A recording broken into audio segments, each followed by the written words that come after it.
Hi and welcome to the new Saddle In podcast.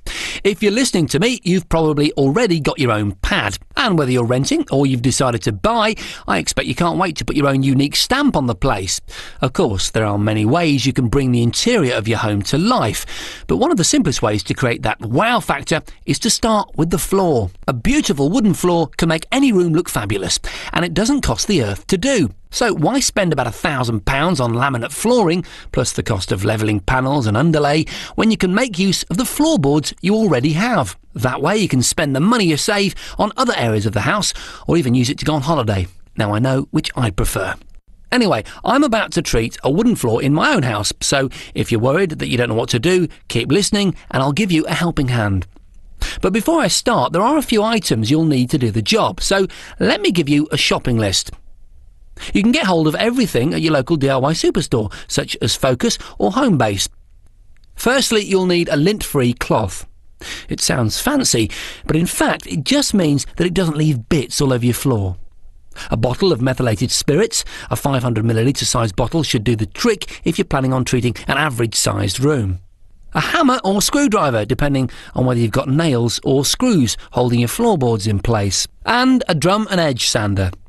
But don't go and blow a stack of cash by buying a sander. Simply hire one from your local tool hire shop. You'll also need sanding discs, pads and papers to go with the machines, varying from coarse to fine. The people who hire out the equipment will be able to help you with your choices. You can rent sanders from HSS for as little as £30 a day. Have a look at hss.com. And don't forget to borrow some goggles and buy a mask, essential in case you start creating clouds of dust. You'll also need a good paintbrush, but don't just buy the cheapest. Get your hands on a special brush for applying a water-based varnish. They have synthetic fibres, not natural bristles.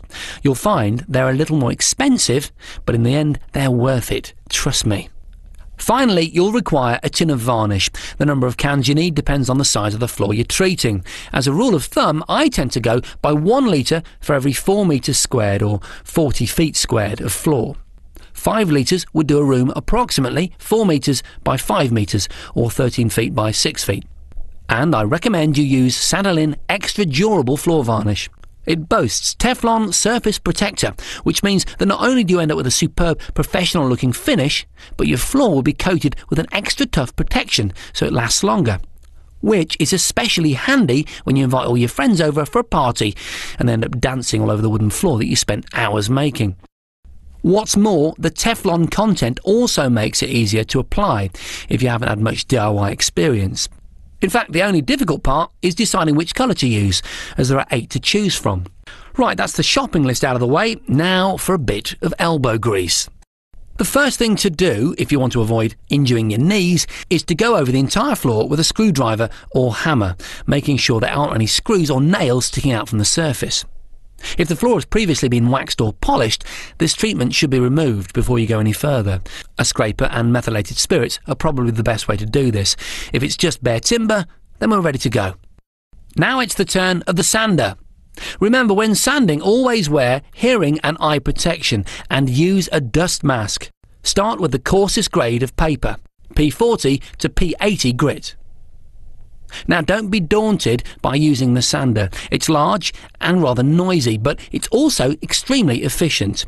Drum sanders remove a lot of material very, very quickly, and it only takes a few seconds to damage the floor. So here are a few handy tips. Start the sander while the machine is tilted back and not in contact with the floor. After it's up to full revolutions, slowly lower it to the floor surface. I'll just turn it off so you can hear me. That's better. So, start or practice in an area that you know will be covered by a large piece of furniture, such as a sofa or a bed. That way any beginner sanding errors can be concealed. Even better, practice on a sheet of wood or plywood until you get the feel for your machine. Keep it moving. It's not hard to move forward or backwards, just don't let it stand still while running. Work slowly and let the machine do the work for you. Begin your sanding in the centre of the room. Sand in the direction of the grain from one end of the room to the other, overlapping passes by an inch or two. Repeat the procedure on the other half of the room. Sand the entire centre portion of the floor. After the main portion of the floor has been sanded with the drum sander, hand sand or use an edge sander to sand areas where the drum sander didn't reach. Use the same grit sandpaper you used with the drum sander. You may need to hand sand or use a detail sander to reach the corners. When the entire room is finished, vacuum and repeat the entire process using smaller grit. That's a larger number sandpaper with each pass. Finish by sanding the entire floor with P180 grit sandpaper. After the last sanding, vacuum once again and wipe with a cloth dampened in methylated spirits. Wow!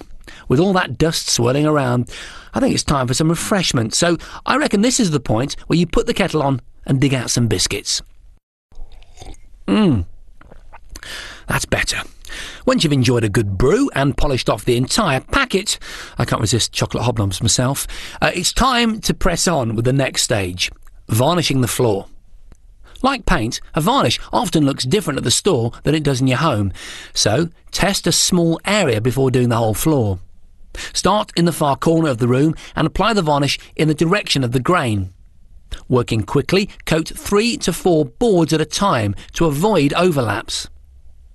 If you're using a clear varnish, I recommend you use a roller, as this will help you achieve the best results. Now lightly sand the first coat on bare timber to remove any surface roughness. Remove all dust before applying further coats. To get the best finish once the varnish is dry, buff up the surface of the floor with a soft, dry cloth. It's also important not to begin moving furniture back in before the floor is completely dried, so it's best to wait at least 24 hours and at least 7 days before replacing rugs. Now all that's left to do is stand back and admire your beautiful new floor. Remember, take your time. There's no rush, and the more careful you are, the happier you'll be with the end result.